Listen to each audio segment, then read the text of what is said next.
Mengejutkan, jelang 2 hari putusan sidang kasus pembunuhan Wayan Mirna Salihin, kontroversi duplik Jessica Wongso yang mengulik Arif Sumarko, suami Mirna, memberikan bungkusan plastik kepada barista sang peracik kopi sehari sebelum Mirna meninggal, kini mendulang blunder panas yang membara. Pasalnya, tidak terima dituding sebagai aktor yang bermain di balik kematian Mirna sang almarhumah istri, Arif bersama keluarga Mirna pun menggelar konferensi pers kemarin, lengkap dengan sederet saksi yang mengurai kesaksian demi kesaksian mengejutkan, terutama tentang sosok Amir yang disebut-sebut Jessica sebagai narasumber yang memberitahunya tentang pertemuan rahasia Arif dengan Rangga, barista kopi peracik minuman Mirna, 1 hari sebelum kematian Mirna, hingga berani disebut dalam isi duplik Jessica. Dan seolah tak terima, keluarga Mirna pun mengutas kejanggalan demi kejanggalan atas kesaksian Amir. Jadi saya tegaskan, saya tidak mengenal Rangga sebelumnya dan saya tidak pernah mengunjungi Cafe Olivier sebelum kejadian yang menimpa istri saya. Saya datang ke Cafe Olivier hanya pada saat rekonstruksi. Saya baru tahu barista yang bernama Rangga pada saat rekonstruksi. Saya tegaskan lagi, saya sebelumnya belum pernah kenal yang bernama Mas Arif. Saya juga belum pernah kenal sama almarhumah Mirna. Dan saya tidak pernah kenal dengan yang memesan minum es Vietnamese Coffee Table 54. Jadi versinya Amir sama versinya dari Olivier itu berbeda. Sekitar sebulan setelah kejadian itu dia datang ke Olivier.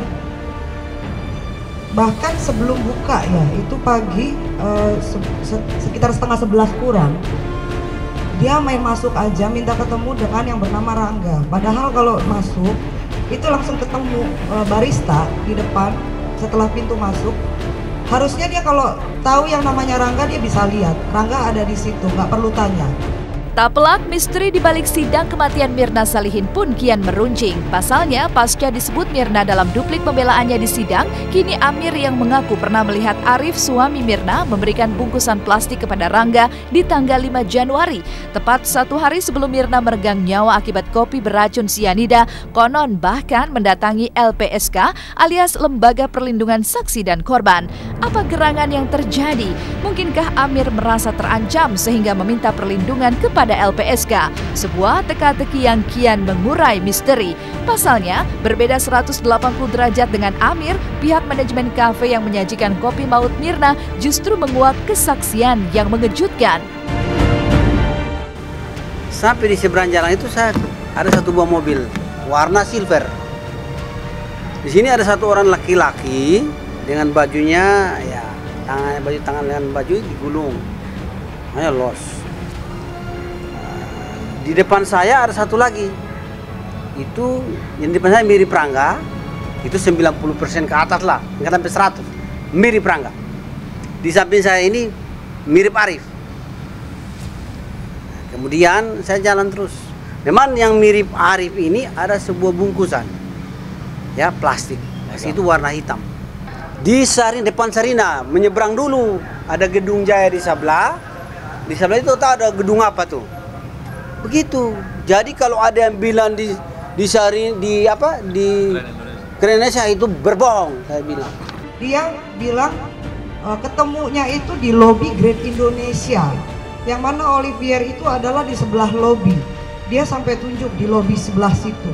Saya bilang saya bisa panggil manajemen GI sekarang dan menyediakan CCTV tanggal 5 Januari. Tapi dia berkelit. Dia bilang dia punya bukti sendiri dan dia akan kasih ke Polda nanti setelah ketemu Rangga.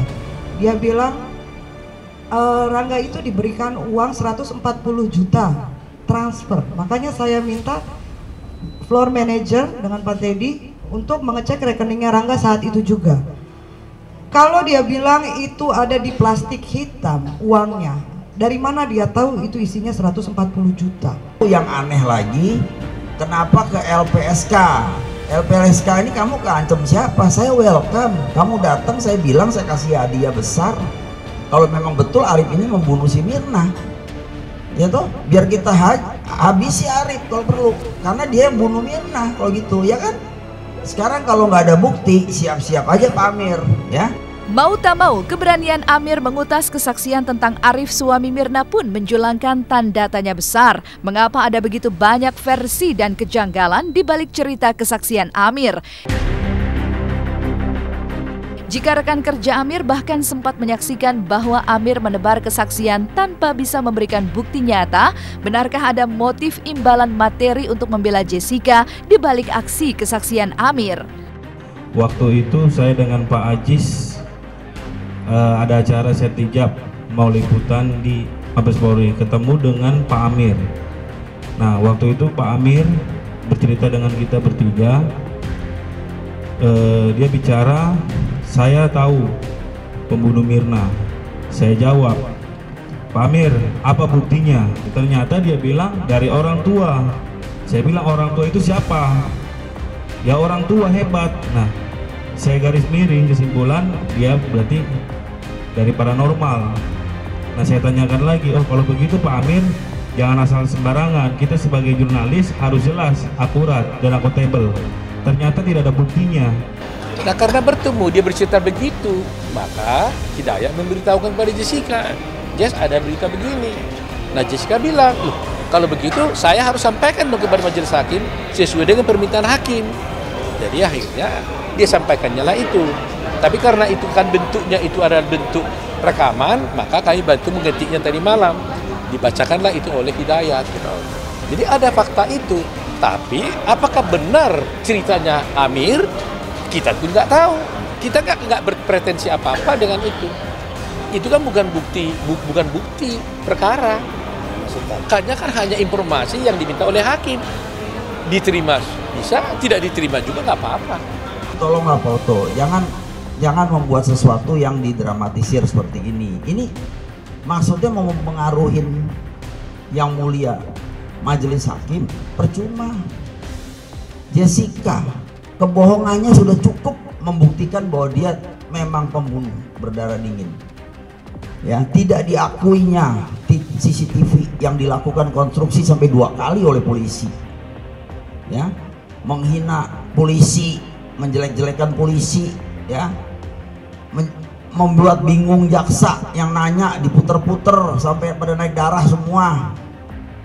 Ya, hakim dipelintir-pelintir sama dia. Hebat itu Jessica. Dan mengejutkan, seolah ingin membuktikan bahwa dirinya tidak bersalah, Arif Sumarko yang semula mengambil sikap pasif pun kini bangkit melawan dan berjanji akan menyeret isi duplik yang ditulis pihak Jessica ke dalam jerat hukum dan menyisakan tanya. Siapakah di antara pihak Jessica Wongso, Mirna Salihin hingga Amir yang benar-benar menyatakan kejujuran atau justru berbohong? Mengapa jelang vonis kasus kematian Mirna Salihin, pihak Jessica dan Mirna kian terlibat gesekan panas? Benarkah pihak Jessica berusaha menggoyahkan vonis sidang Jessica pekan ini lewat heboh kesaksian Amir? Hanya Palu Keadilan yang akan menjawabnya. Saya akan segera membuat laporan polisi atas istri duplik Jessica yang menguraikan cerita Amir yang tidak benar. Dari segi logika hukum, saya melihat tidak ada logikanya sedikit pun. Makanya saya berani mempertaruhkan mobil Lamborghini. Tapi terutama itu bukan untuk gagah-gagahan, agar menarik perhatian masyarakat bahwa ada yang salah di sini, ada yang nggak beres gitu loh. Kalau tidak ada saksi fakta, tidak mencukupi bukti, ya harusnya hakim berani menyatakan bebas. Saya tidak mengatakan Jessica itu bukan membunuh, bukan, tapi tidak cukup bukti, itu aja. Itu sudah justru kalah lo ngomong gitu. Saya hanya ingin meminta hak saya sebagai warga negara. Tolong, anak saya dibunuh nih.